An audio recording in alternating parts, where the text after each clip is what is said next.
오늘 말씀은 출애굽기 26장 15절에서 30절 말씀입니다. 구약 121쪽에 있습니다.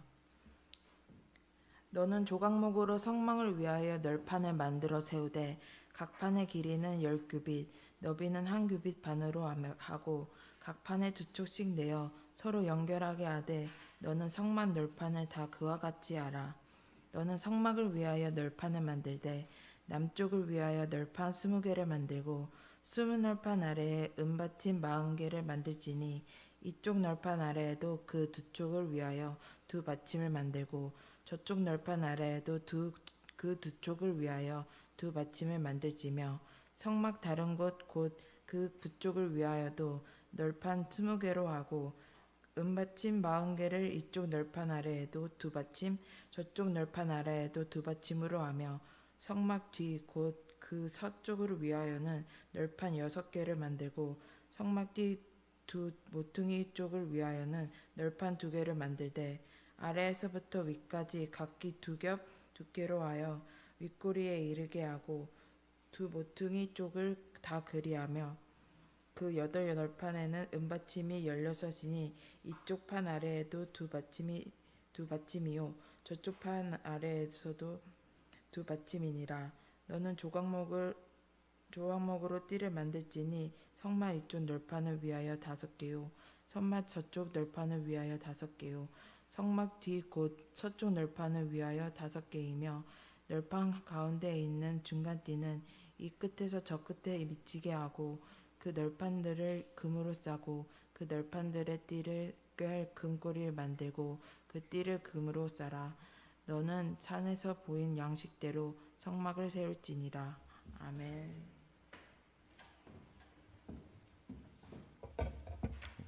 감사합니다. 1995년 6월 삼풍백화점이 무너질 때 500명이 사망하는 그런 참사가 일어났었습니다. 이 사고는 설계 변경에 따른 구조 공사의 부실이 그 원인이었습니다. 이탈리아 피사시에는 피사 대성당이 있는데 사실 우리에게는 피사 대성당보다 그 성당에 있는 종탑이 더 유명하죠. 일명 피사의 사탑이라 이제 부릅니다.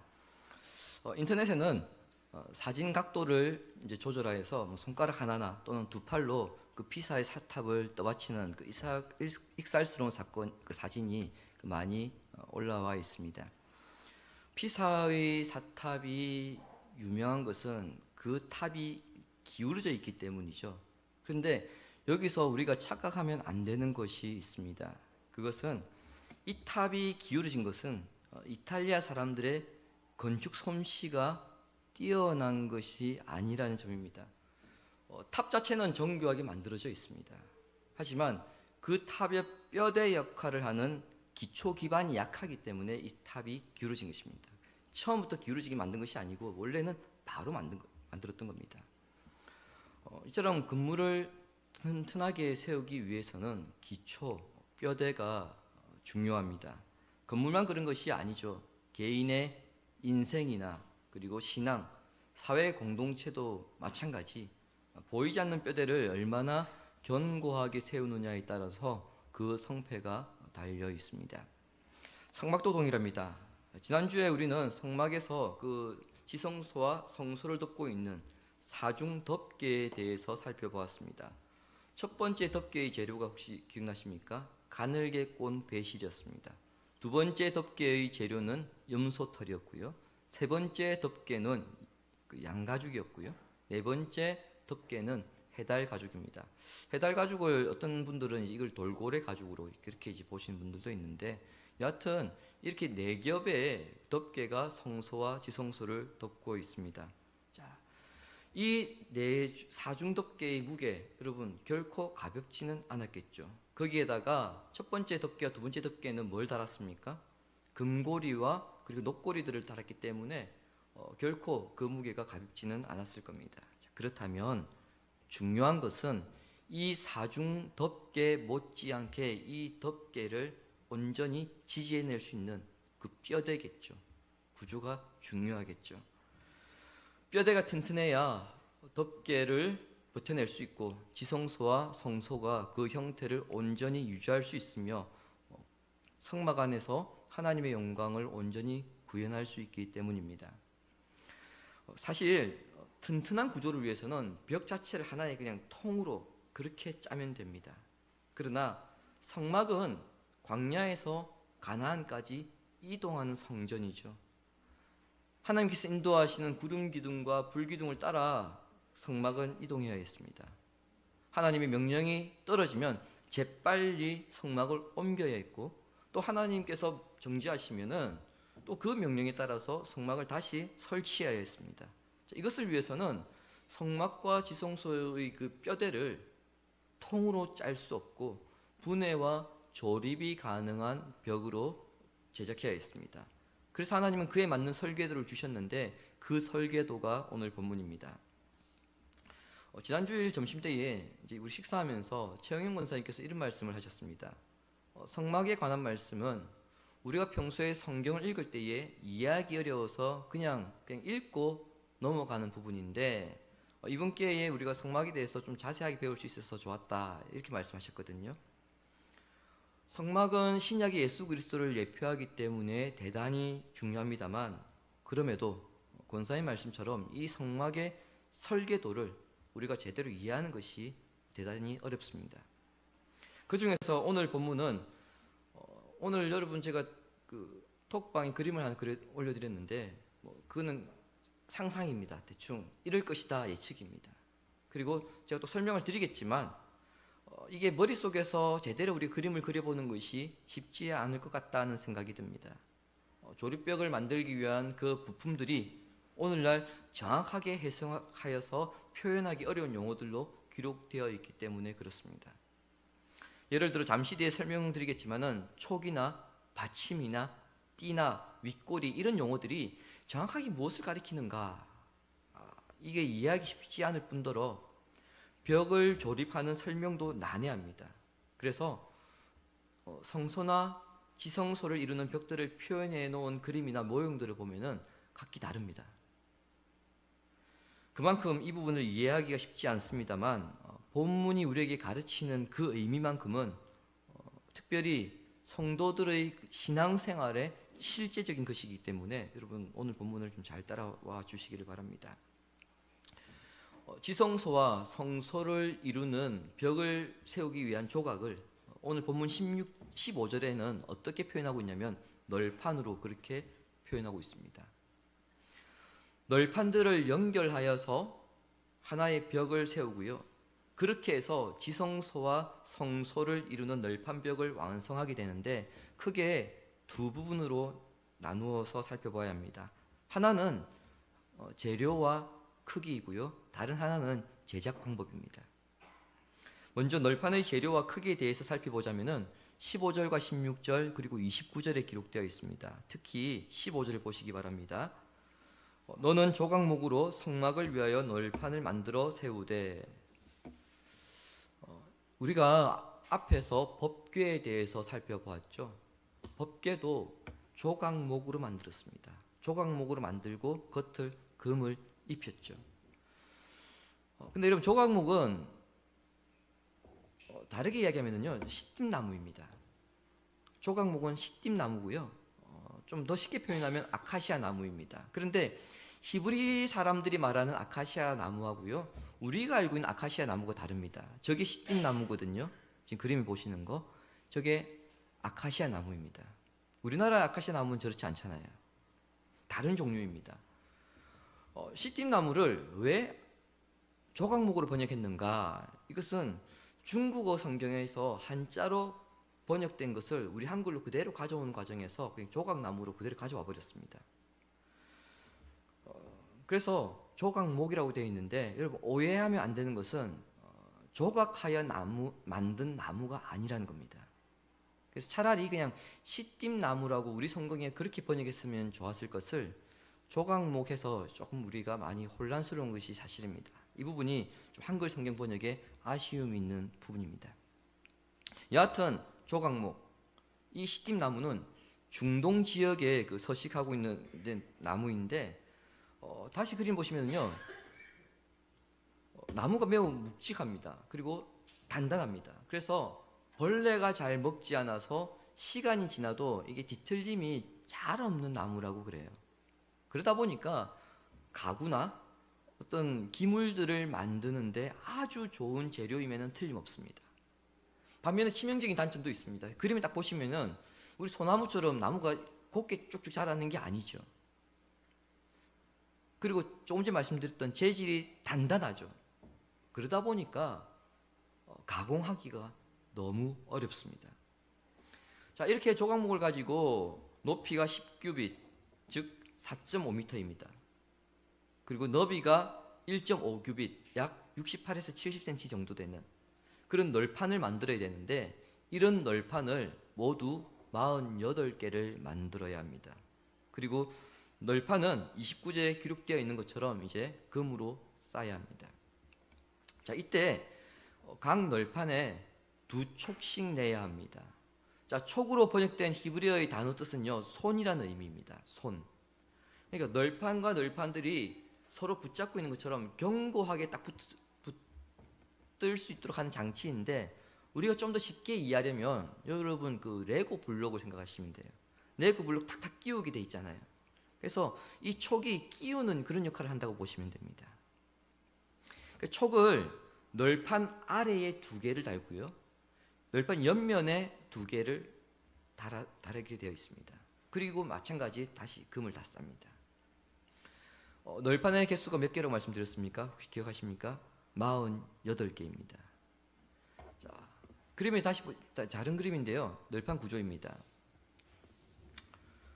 48개의 널판들이 준비가 되면은 저렇게 동쪽을 제외하고 남쪽에 20개, 반대편 북쪽에 20개, 그리고 서쪽에 8개를 저렇게 붙여가지고 성막 구조를 틀을 만들게 됩니다.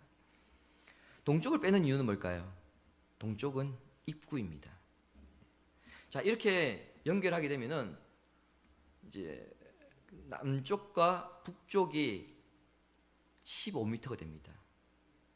그리고 서쪽은 4.5m 정도의 공간이 만들어지게 됩니다.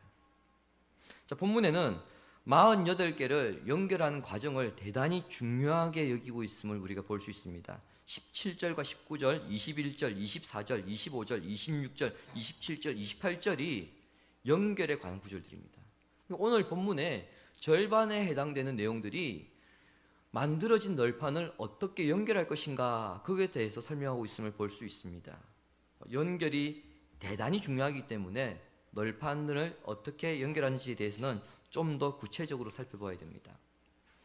널판을 연결하는 데는 몇 가지의 재료가 더 필요합니다.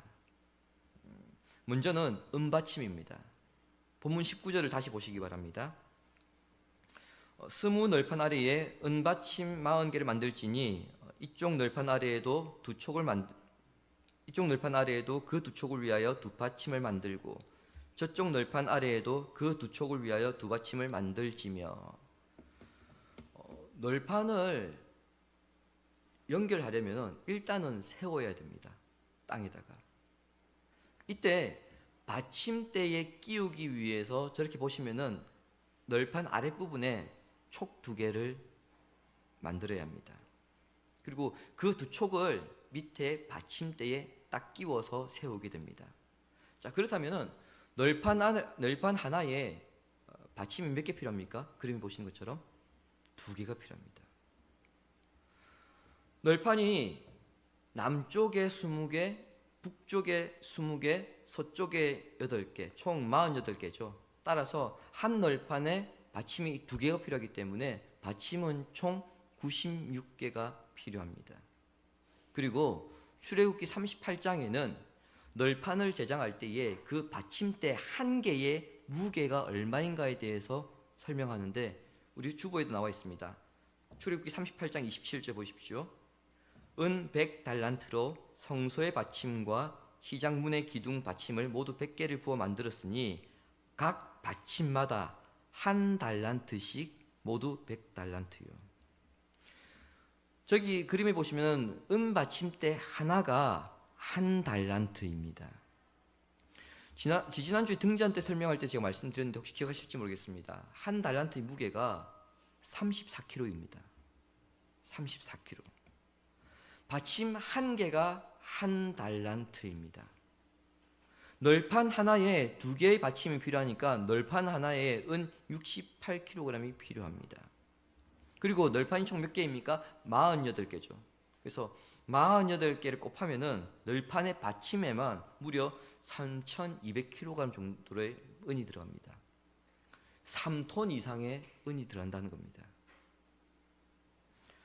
널판벽을 세우는 데에 이렇게 많은 은이 들어간다는 것은 성막을 세울 때에 털을 다지지 않고 그 위에 꼽기 때문에 받침을 무겁게 해야 되는 것이죠.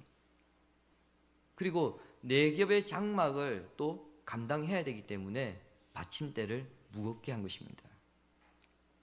여기에는 무거운 성막을 지탱하기 위해서는 기초가 튼튼해야 된다, 이러한 표면적인 의미도 있습니다만 그 이면에 더 깊은 의미가 포함되어 있습니다. 그 의미를 찾기 위해서는 먼저 은을 이해해야 됩니다. 은이라고 하는 금속.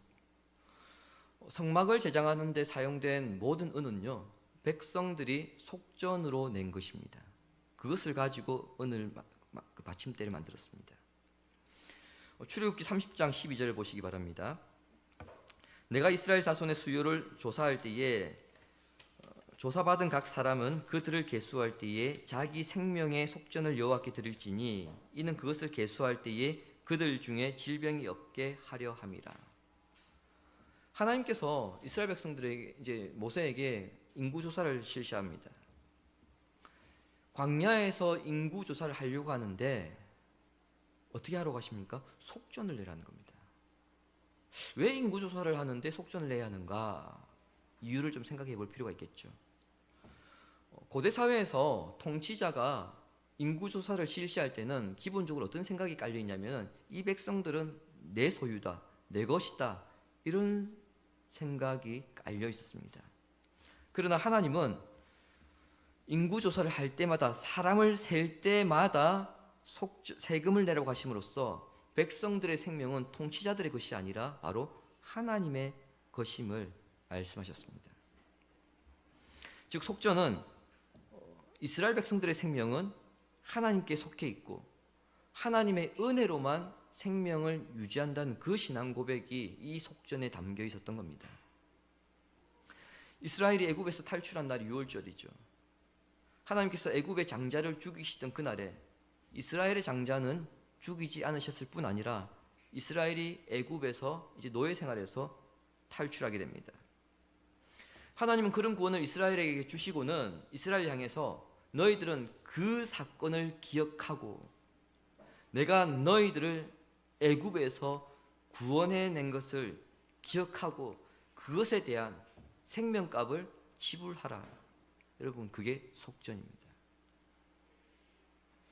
신약에서는 그리스도께서 우리 죄를 사하시기 위해서 십자가에 흘리신 피로 속전을 지불하셨습니다. 구약에서의 속전이 상징이라고 한다면 신약에서 예수 그리스도께서 자신의 피로 속전을 내신 것은 그것은 구약 상징의 실체입니다. 구약에서는 속전을 은으로 드리도록 했는데 왜 많은 금속들 가운데에 은을 드리게 하셨을까? 그것도 우리가 생각해 봐야 되겠죠. 그것은 은이 연단과 정결을 상징하기 때문에 그렇습니다. 이것을 가장 잘 드러내는 말씀이 시편 12편 6절 말씀입니다. 여호와의 말씀은 순결함이요 흙도가니에 7번 단련한 은 같도다. 아멘. 순수한 은을 얻기 위해서는 어떻게 해야 됩니까? 은이 섞여 있는 금속을 흙도가니에 넣고 굉장히 뜨거운 풀무불에 이것을 가열을 합니다. 재련을 합니다. 그래서 불순물을 제거하고 난 다음에 은만 남게 되어지죠. 자, 그런 과정을 몇 번 반복한 것, 7번 반복한 것이 여호와의 말씀과 같다는 것인데 성경에서 7번은 완전수입니다. 즉 여호와의 말씀이 7번 재련한 은과 같다는 것은 여호와의 말씀은 순결하고 순수하고 정확한데 이것이 완벽하다는 겁니다. 완벽하게 순수하고 완벽하게 정결하고 완벽하게 정확한 것이 여호와의 말씀이다. 그게 시편 12편 6절 말씀입니다. 자, 이렇게 은이 상징하는 것이 무엇인지를 이해하였다면 성막을 이루는 이 벽의 받침대로 3톤이 넘는 은을 사용하도록 하신 그 명령의 의미를 찾을 수 있습니다. 그것은 십자가의 고난을 통한 그리스도의 구원은 완벽하기 때문에, 그 자체로 완벽하기 때문에 구원을 얻기 위한 다른 방법이 있을 수 없고 세상의 그 어떤 방해도 우리의 구원을 넘어뜨릴 수 없을 정도로 안전하고 튼튼하다는 의미가 이 은받침대에 포함되어 있는 겁니다. 여러분, 텐트 하나 세우는데 3톤의 은이 사용되었습니다. 어울립니까? 어울리지 않잖아요. 마찬가지 우리의 생명을 위해서 거룩하신 하나님이신 그리스도께서 십자가에서 자신의 생명을 버리시는 것, 그것도 어울리지 않는다는 의미입니다. 이것은 성도가 받는 구원이 그리스도의 그 무한 공로 위에 세워져 있다는 사실을 드러냅니다. 그래서 베드로 사도는 너희가 알거니와 너희 조상의 유전한 망령된 행실 속에서 구속된 것은 은이나 금같이 없어질 것으로 한 것이 아니요 오직 흠없고 점없는 어린 양 같은 그리스도의 보배 필요한 것이라, 이렇게 이야기했습니다. 이렇게 무거운 받침대에 널판을 꽂아서 이제 위아래로 흔들리지 않도록 하고, 이제 그렇게 꽂혀진 널판들을 옆으로 묶음으로써 이제 흔들리지 않도록 하게 되는데, 옆으로 흔들리지 않도록 하는 것은 이제 두 가지입니다. 그림을 다시 보시면요, 17절에 기록되어 있거든요. 널판의 옆면에 두 촉을 내어서 그것을 연결하는 겁니다. 위에 그림일까요? 네. 옆판 그 그림 보시면은 지금 아래쪽에 있는 촉 말고요, 옆면에 촉이 위아래 두 개가 있습니다. 저 촉들을 옆에 있는 널판과 끼워서 고정을 시키는 것입니다. 자, 다른 하나는 26절 이후에 기록되어 있는데 봉 5개를 연결합니다. 그래서 봉 5개를 연결하여서 절반씩 가로로 연결하고요, 가운데 거는 하나를 그냥 통으로 처음부터 끝까지 연결합니다. 자, 이때 이 봉들 역시 표면에 이제 금을 입혀야 합니다. 이렇게 남쪽과 북쪽, 서쪽에 저렇게 촉과 봉을 끼워서 연결하면 이제 튼튼한 널판벽이 완성됩니다. 널판을 은 받침대 위에 세운 것이 그리스도를 바탕으로 한 구원을 예표한 것이라고 한다면, 널판을 서로 연결하여서 벽을 세우는 것은 그리스도의 피로 구원받은 성도끼리 연합시키는 띠를 예표한 것으로 교회를 저것은 예표한 겁니다. 그래서 사도 바울은 교회를 두고 이렇게 말합니다. 사도행전 4장 16절을 함께 읽겠습니다. 그에게서 온몸이 각 마디를 통하여 도움을 받음으로 연결되고 결합되어 각 지체의 분량대로 역사하여 그 몸을 자라게 하며 사랑 안에서 스스로 세우느니라. 에베소서 4장 16절 말씀을 읽으면 이렇습니다. 스스로 연결되고 결합되어 그리고 세우느니라. 연결되고 결합되고 세운다. 여러분, 이 용어가 어디 등장합니까? 오늘 본문에 등장하는 용어죠. 그러니까 바울은 교회를 향하여서 사용되는 용어를 성막을 세울 때 가져왔던 그 용어를 가지고 표현을 했던 겁니다.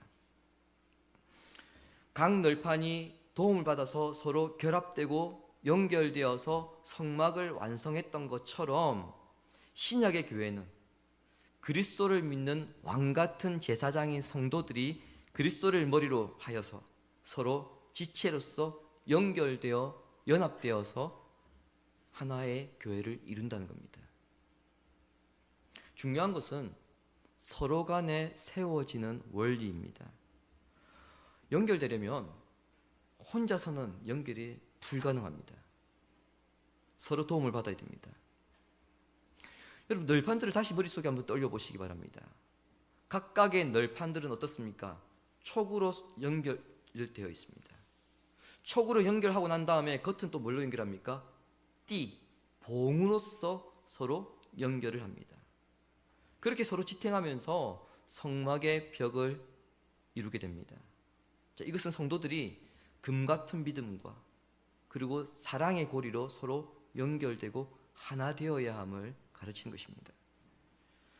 바울의 권면대로 모든 겸손과 온유함과 오래 참음과 사랑 가운데서 서로를 용납하고 평안에 매는 줄로 성령께서 하나 되게 하신 것을 힘써 지키는 것, 그렇게 할 때에 이 시대에 성막을 완성해 나가는 것입니다. 신자들 각자 환경이나 재능이 다르죠. 학력도 다르고 성격도 다릅니다. 모든 조건이 다릅니다. 같을 수가 없습니다. 그렇게 다양한 조건을 가진 사람들이 그리스도의 피로 인해서 한 형제가 되고 한 자매가 되고 한 가족이 되어서 그 하나님의 자녀라고 하는 그 사실 때문에 신자는 서로 사랑해야 되고 그리고 성령의 하나 되게 하심을 의지하여서 신자의 연합 일치를 계속해서 이루어져 가야 되는 겁니다. 그게 주님께서 성막을 통해서 우리에게 보여주시는 신앙의 모습이라는 겁니다. 우리는 예배 때마다 사도신경을 고백합니다. 오늘도 예배를 드리면서 우리는 사도신경을 고백했습니다. 그 사도신경의 맨 마지막 부분이 어떻게 됩니까? 나는 성령을 믿으며 거룩한 공교회와 성도의 교제와 죄를 용서받는 것과 몸의 부활과 영생을 믿습니다. 우리 조금 전 그렇게 고백을 했습니다. 이 고백을 하는 사람들 모두가 거룩한 공교회라는 겁니다. 이 고백을 하는 사람 모두가 거룩한 하나님의 가족이라는 겁니다. 이 고백을 하는 사람 모두가 영원히 끊을 수 없는 관계를 맺고 있다는 것입니다. 그러므로 서로를 이해하고 양보하고 배려하면서 또 용서하면서 주님의 참된 교회를 이루어갈 때에 그 성막을 재건하라고 하는 그 명령을 오늘 우리 시대에 적용시키게 되는 것입니다. 주님이 사랑하신 교우 여러분, 앞서 우리가 그림에서 봤던 것처럼 널판은 시띠나무라고 하는 가공하기가 너무 어려운 그런 나무로 제작이 되었습니다. 시띠나무처럼 우리도 예수 그리스도를 만나기 이전에는 우리가 어떤 존재였습니까? 생명의 씨앗이 조금 또 들어가기 어려운 죄로 단단한 존재였죠. 그 죄가 너무 단단해서 생명의 씨앗이 도저히 뚫고 들어올 수 없을 정도였습니다. 그런 우리에게 십자가의 강력한 능력으로 생명의 씨앗이 들어오게 되었습니다. 그리고 성령께서 그 능력으로 우리로 하여금 하나님의 몸된 나라와 주님 몸된 교회를 섬기기에 부족함이 없도록 오늘도 우리의 단단한 부분들을 다듬고 계십니다. 우리는 아직도 단단한 부분들이 많이 있습니다. 우리의 모난 부분들이 많이 있습니다. 교회의 하나됨을 위해서 성령께서 그 부분들을 하나씩 하나씩 다듬어져 가고 있음을 우리는 잊지 말아야 합니다. 널판 벽이 든든히 세워지기 위해서 은 받침대 위에 널판이 세워지고 그리고 이때 이 널판들은 길이와 폭이 일정해야 하듯이 신자는 그리스도의 믿음이라고 하는 그 바탕 위에 성령의 은사와 은혜를 통해서 사랑으로 계속해서 인합되어 가야 합니다. 서로 다릅니다. 다르지만 같아지도록 노력해야 한다는 겁니다. 특별히 본문의 마지막은 우리에게 아주 중요한 한 가지를 권면합니다. 30절을 보시면은 너는 산에서 보인 양식대로 성막을 세울지니라. 하나님께서 모세에게 하신 말씀이 무엇입니까? 내가 너에게 보여준 그 모양대로 너는 성막을 만들어라입니다. 주님의 몸된 교회를 이루어가는 사람들은 하나님의 법칙대로, 하나님 말씀대로 살아가라는 겁니다. 자기 마음대로 살아가는 것이 아니라, 자기가 판단하는 대로 신앙생활을 하는 것이 아니라 하나님이 말씀하시는 대로 우리가 가지고 있는 이 성경이 말씀하는 대로 살아가라는 겁니다. 그 삶이 도대체 어떤 삶인가? 특별히 바울은 우리에게 이렇게 권면합니다. 빌립보서 2장 2절과 4절 같이 읽습니다. 마음을 같이하여 같은 사랑을 가지고 뜻을 합하며 한 마음을 품어 아무 일에든지 다툼이나 허용을 하지 말고 오직 겸손한 마음으로 3절입니다. 마음을 같이하여 같은 사랑을 가지고 뜻을 합하며 한 마음을 품어 각각 자기 일을 돌볼 뿐더러 또한 각각 다른 사람들의 일을 돌보아 나의 기쁨을 충만하게 하라. 아멘. 바울이 말하는 것은 간단하게 말하면 이거죠. 마음을 같이 하고 같은 사랑을 가지고 한 마음을 품어라. 요약하면 이렇습니다. 같은 마음, 같은 사랑, 한 마음. 나는 변하지 않을 테니까 당신이 변해라. 바울은 그렇게 말하지 않습니다. 나는 내가 지금까지 이렇게 살아왔는데 내가 어떻게 바꾸냐? 나는 절대 못 바꾼다. 그게 아니라 바울은 어떻게 말합니까? 너부터 변해. 이거예요. 나부터 변해. 남에게 변하라. 그렇게 말하기 전에 그냥 자기가 먼저 변하라는 겁니다. 그렇게 자기가 자기의 모난 부분들을 발견하고 그것을 깎기 시작하면 점점 맞춰진다는 겁니다. 그리스도의 수준으로, 그리스도의 장성한 분량으로 그렇게 맞춰진다는 겁니다. 자, 그렇게 내가 먼저 변하겠다는 그러한 마음으로 믿음의 벽을 쌓아가는 것, 그것이 바울이 오늘 우리에게 가르치고 있는 말씀이죠. 지난주 덮개 안에는 등잔불에 의해서 그 금고리들이 빛났다고 말씀드렸습니다. 마찬가지 그 덮개 안에 금고리들도 있지만 또 뭐가 있습니까? 오늘 우리가 보았던 널판 벽들도 금으로 쌓여져 있기 때문에 그 등잔불에 의해서 이 널판 벽들도 빛나겠지요. 우리는 죄로 인해 단단한 존재였으나 그러나 그리스도께서 비춰주시는 그 빛에 의해서 우리가 연합되어서 교회의 벽을 이루며 살아갈 때에 그 영광의 빛에 의해서 우리가 빛나게 된다는 것입니다.